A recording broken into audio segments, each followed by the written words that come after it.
you are taking over the mortgage payments from the seller. So ultimately, from now on, you're responsible for whenever that closes, you're responsible for making all the payments, maintaining the property, everything. You're just taking over running of the property here.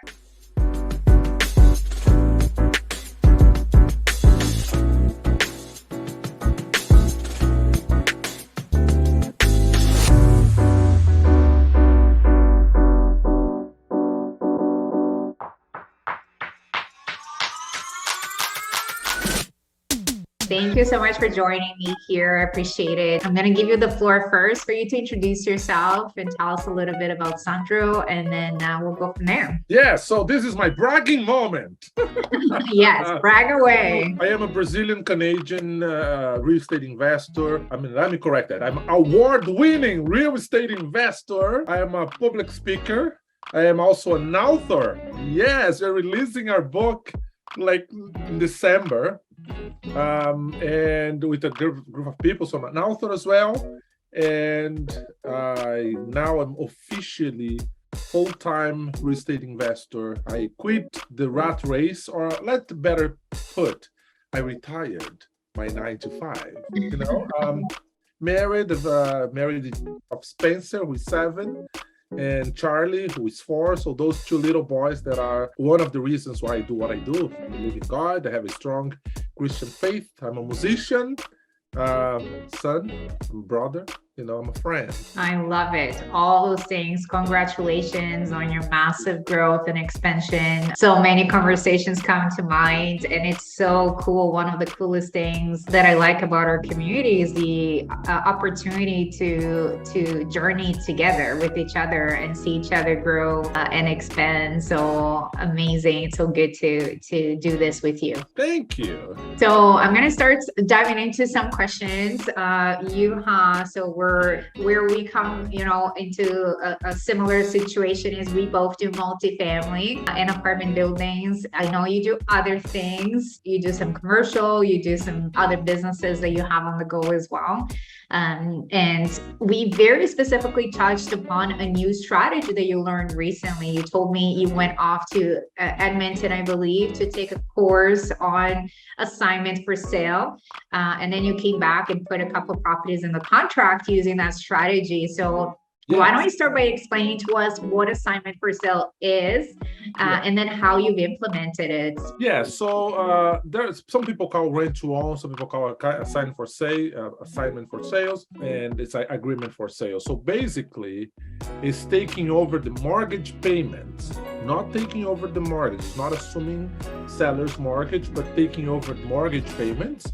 Especially in the market where we are right now. If you take in consideration that prime is 5.93, and usually if I know half point or 1 point, so prime plus 1 or prime plus 1.5, you're looking at 8.24% in a mortgage, and it's just keep climbing.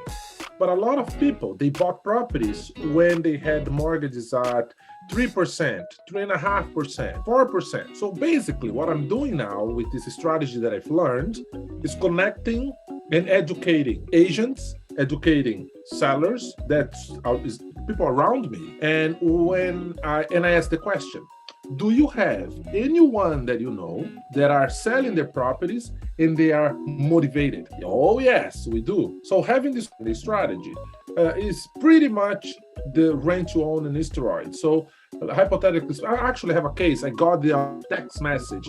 My offer was accepted.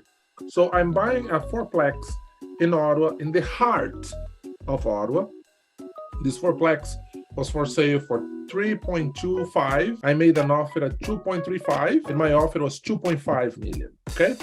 Why am I paying premium while everybody else is just trying to reduce the price as much as they can? Because I had to make sure that the numbers, they would work in such a way that I didn't have to put a penny from my own pocket, like zero, a big zero, and no investors. So I'm buying a $2.5 million property, which the ARV is 3.2, no investors, no money down, nothing. How? Well, I spoke with the lender, and the rate that he came to me, 7.74. I run the numbers, like it's impossible to buy this property at this interest rates, like not doable. So then I ask the question, what are the terms of the current mortgage?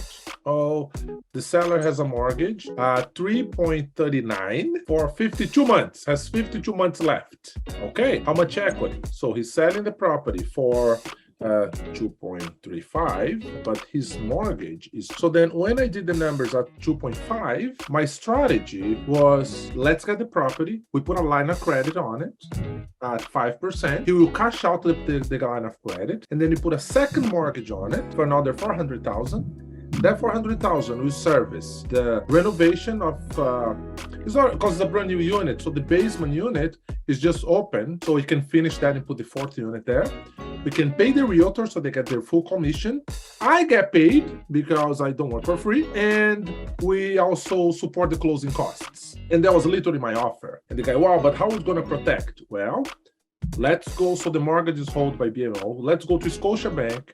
We open a joint account between the seller and our company. And then the seller will see the money coming in, and the mortgage will be withdrawn from that new bank account. And they're also asking the lawyer to set up a power of attorney so then I can do the insurance company, because the question comes, what if something goes wrong and cuts on fire? Who will get the money? Well, I have a power of attorney, so that money comes to me, and then I can service whatever I have to service, right? And also, on top of that, we're going to do a term insurance. So the seller will do a term insurance, and I am the beneficiary for the equity that I hope to gain in this process, because God forbid something happen, I am also protected.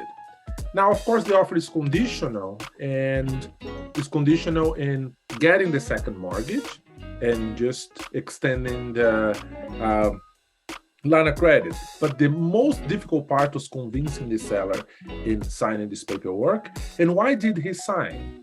Because we were able to create a win scenario. So it's literally a strategy that now will allow me to buy as many properties as I can. And I kid you not, as we speak, you probably heard my phone ringing, and I just got a message from the realtor saying, please give me a call. We are figuring out fourth line. So this is a 6-plex to convert into 9-plex that are going to use the exactly same strategy. Boom! I love it. So I'm going to repeat what I heard to you, because I want to make sure I understand and the viewers understand. There's a lot going on here. So I'm going to correct. The name is agreement for sale, not assignment for sale. So you are taking over the mortgage payments from the seller. So ultimately, from now on, you're responsible for whenever that closes, you're responsible for making all the payments, maintaining the property, everything. You're just taking over running of the property here. What is the benefit to the seller is you're paying above asking price, is my understanding. So now, does he get any money now? Oh, yes. So he's going to get right now 400,000. So he's putting 400,000 in his pocket right now. So that's the second mortgage position there. His position, correct. And then which in this case, I mean, I call VTB, which is vendor take back. But like we say, call VTB to make life easier. But actually, this is the unpaid equity left on the deal. And then you have many ways to structure. But because I'm giving him 400,000 now, he's also an investor, so he can make this money grow. And then I will have $675,000 unpaid equity on the deal that I will pay him on maturity. And I was able to negotiate to do a VTB, so to speak, or unpaid equity, the technical term, at 0 interest in 52 months from now. Okay. Now, it's important to say that the seller remains on title. So what is the benefit? That he's getting all the money up front. He's literally moving on from this property because he needs to move on. And now he has the opportunity to concentrate in something else. Also, if I default or if I don't make the payment, he still holds the property. He still holds the title. What are the investors? Well, I don't need the bank. I don't need to go qualify. I don't need an investor. I mean, I always need investors. Don't get me wrong. But I really wanted to do it in a way that can be done in this crazy market. Look, the location is amazing. And if you're creative and you build relationships, you can get creative financing done. So is there any risk at closing? Like, what is your, as the buyer, what is your security that the deal will close? It will eventually be yours, title transferred to you. Well, the property is mine from the get-go, right? I have the possession. I don't have the title. So legally speaking, you can have the possession of the property, but you don't have the ownership, so to speak. But I have the possession, and I have a legal document. Like a beneficiary ownership kind of situation. Exactly. Now, I have to be very careful because of the province of Ontario. If you say, hey, I'm doing agreement for sale, it's like, okay, let's pay transfer taxes right now. They're always money hungry. Now, I am coming into this deal as a manager. So it's all about the wording, because the way that we are wording this is I am the new manager of the property. Therefore, I'll be the one responsible in paying the mortgage. I'll be the one responsible in paying the maintenance and managing tenants and all of that. But my document is the regular agreement for sale. Sorry, the agreement purchase sale. There's one item that I write. This deal or this transaction is done by agreement for sale. And the completion date is the due date when the mortgage is up, which is 52 months. Okay. Now, there's risks, of course. Any transaction, you have risks. What's one of the risks? Well, the seller goes there behind my back and he put any whatever equity is left, and then I don't have the equity. Also, the market changing significantly, and now I have a property that instead of be worth 3.2, the property is worth 1.5, for example, and I have the hanging issue there, and then I turn to the seller and say, wow, I don't want to do this anymore. Well, but I have a document, you went firm. So there are legal risks involved, and that's why building the relationships and having a track record to present is what's going to make or break the deal, right? Because it's literally, the guy's giving me a power of attorney document, giving me full control over the property, right? If I'm not honest, I can screw him up, like I can screw him over. Let's get out the money from the renters, because now I have control. And then you default in some payments and you walk away. Now he needs to deal with a second mortgage on, with a line of credit, with unpaid. So there's benefits, there are risks. What will make the seller comfortable is literally the track record and the relationship. Makes sense. The other question I had as you were explaining, where's the line of credit coming from? Does he currently have a line of credit on it? Yeah, so he currently has a line of credit, it's 5%. So the line of credit limit was 400,000. He was using like 200 or so. So half of the money is sitting there. So I said, well, the line of credit is already there, it's already set up. So let's cash out that difference. Therefore, you can have the money that you need right now as a debt. So they're also deferring any taxes that you would owe, because right now it's literally taking debt against the property, right? And then when I do the refinance in 52 months, at that point, my company will be healthy enough, because I'm opening a corporation for this specific deal. At that point, we'll have enough track record to show we've been operating this business for the past 3 years. So here are the rents, here are the utility bills, this is the market value, this is the debt. So then you can get the refinance, let's say 75 lend to value.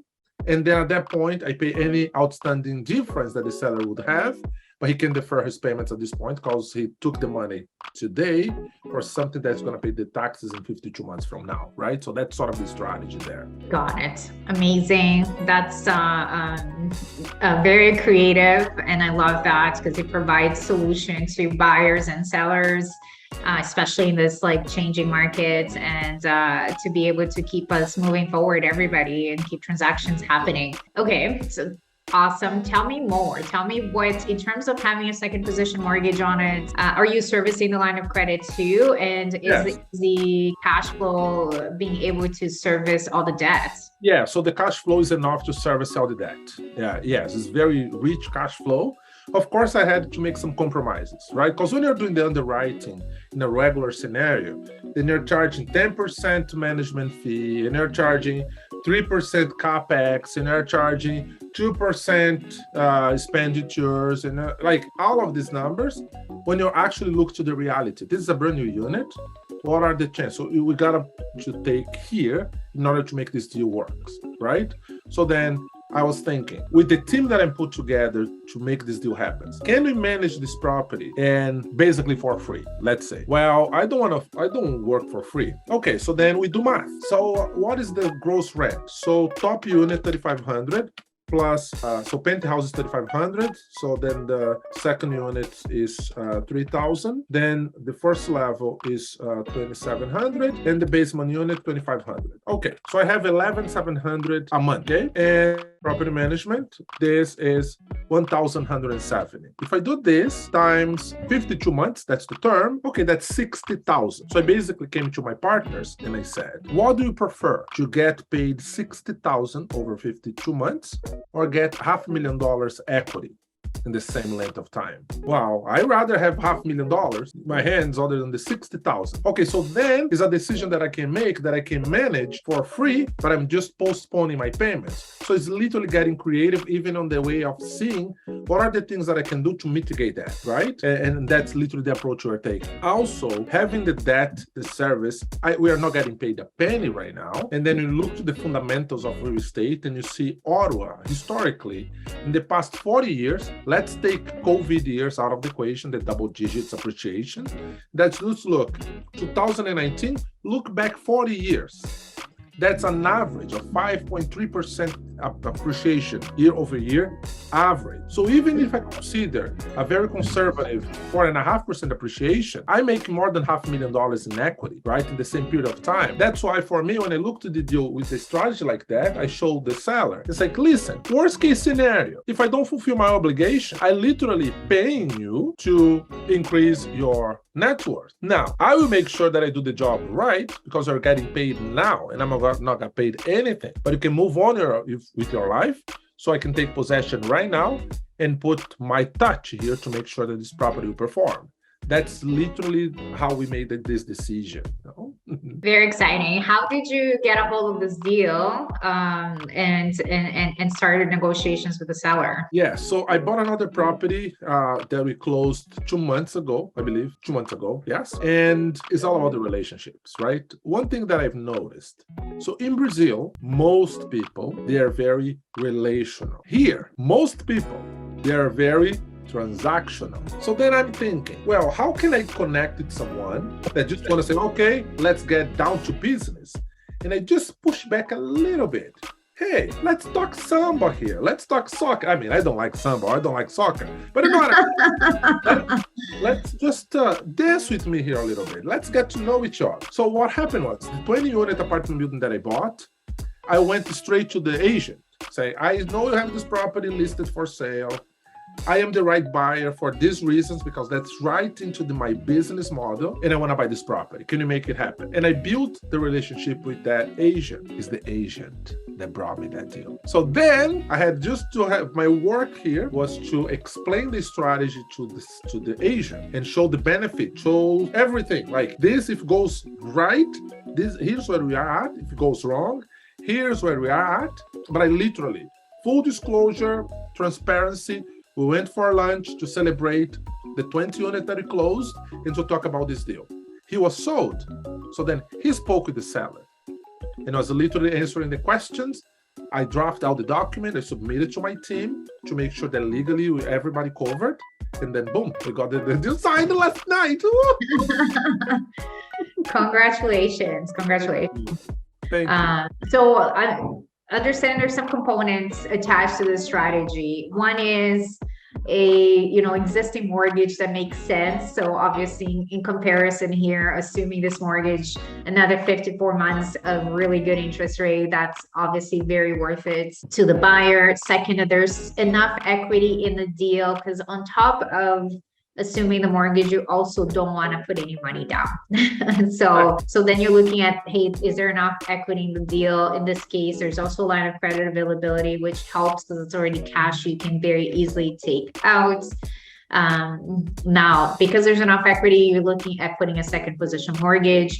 And that's going to allow you to give the seller some money now. It's going to allow you to pay for realtor closing costs and some rentals that you may need to do in the property. And then you talked about having a power of attorney drawn up that would allow you to ultimately have all the decision making in relationship to the property. Is that correct? Am I missing something? Yes, that's correct. That's correct. And then don't forget about opening a bank account in a different institution as a joint account with the seller for the purpose of paying that mortgage. Then you send a letter to the current bank saying, please withdraw the payments from this. This is the managing company that is taking care. I'm not the new owner. I'm the managing company that is taking care of this company, of this deal on my behalf. Because if I go to the bank and say, hey, I'm doing an agreement for sale. Oh no, call the mortgage.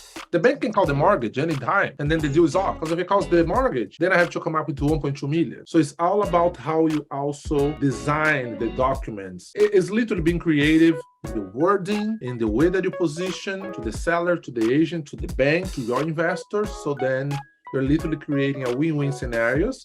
And for me, Adriana, honestly, sometimes people question me that I walk too much in the gray area. Gray is my name. If it's gray, it's legal, okay? I love that. That's so funny. Amazing, Sandro. I love that you took the initiative to go take this course and like immediately put it into action. Obviously, that speaks so much about you and your constant, expansion and growth and movement. That's amazing. I'm already running case scenarios in my mind of where to implement this and some conversations to be having. I may need to get you on the phone to walk me through doing your first one, but that's an exciting strategy that I really wanted to talk about for especially in this current interest rate situation. Amazing.